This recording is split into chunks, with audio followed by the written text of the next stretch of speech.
Saudara-saudari terkasih, jumpa kembali dalam Lilin Sabda Minggu 21 April 2024 yang merupakan juga Minggu Panggilan. Bacaan yang akan kita bahas diambil dari Injil Yohanes bab 10 ayat 11 sampai ayat 18 dengan tema Yesus Gembala yang Baik. Mari kita baca beberapa ayatnya. Akulah gembala yang baik, gembala yang baik memberikan nyawanya bagi domba-dombanya. Seorang upahan yang bukan gembala dan yang bukan pemilik domba-domba itu sendiri, ketika melihat serigala datang, meninggalkan domba-domba itu lalu lari, sehingga serigala itu merebut dan mencerai-beraikan domba-domba itu. Ia lari karena ia seorang upahan dan tidak memperhatikan domba-domba itu.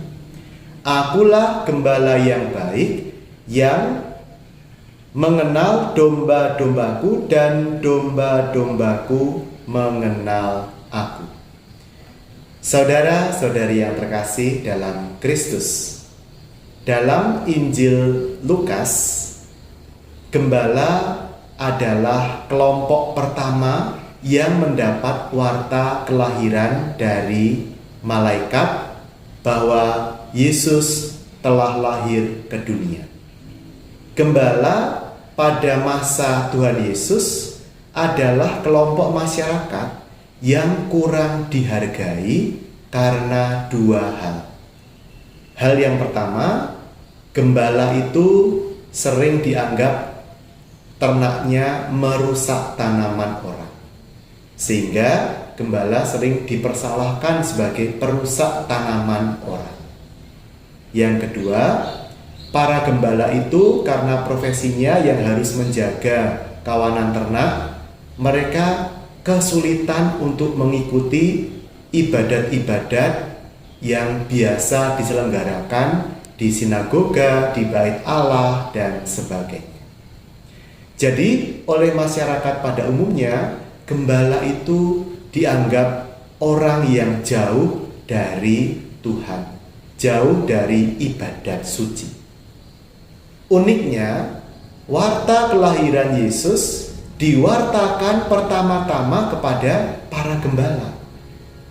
Ibaratnya, orang-orang yang jarang ke gereja pada zaman ini malah mendapat kesempatan istimewa untuk mendengar warta kelahiran Yesus.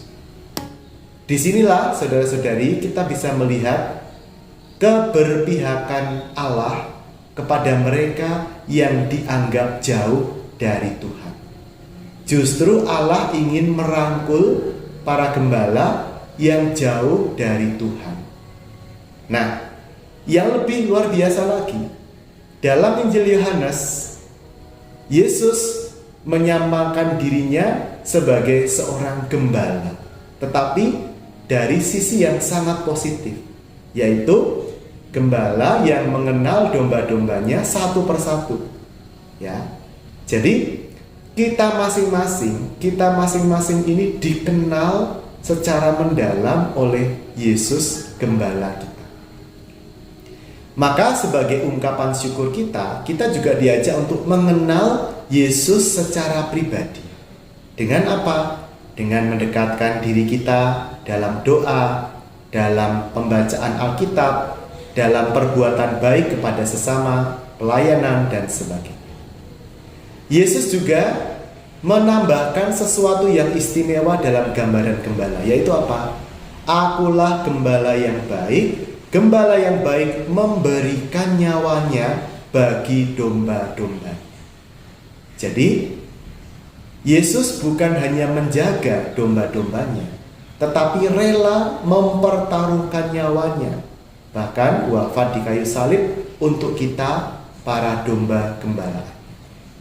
Maka, kita juga diajak untuk meneladan sikap kegembalaan yang sama di dalam hidup kita.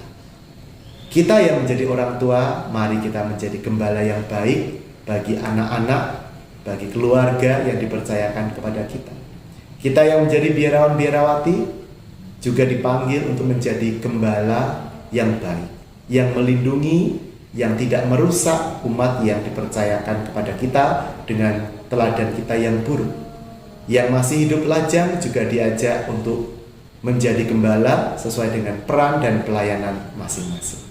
Pada akhirnya, jangan lupa, mari kita berdoa agar semakin tumbuh panggilan menjadi seorang imam, biarawan, biarawati demi gereja kudus. Saat ini, saudara-saudari, kalau kita mau jujur, Eropa sudah semakin sedikit panggilannya. Harapan ada pada benua Asia dan Afrika. Indonesia termasuk negara yang diharapkan kontribusinya untuk menyumbang semakin banyak biarawan, biarawati, dan imam untuk gereja sedunia. Tuhan memberkati dan kita senantiasa dilindungi oleh berkat-Nya, Bapa dan Putra dan Roh Kudus. Amin.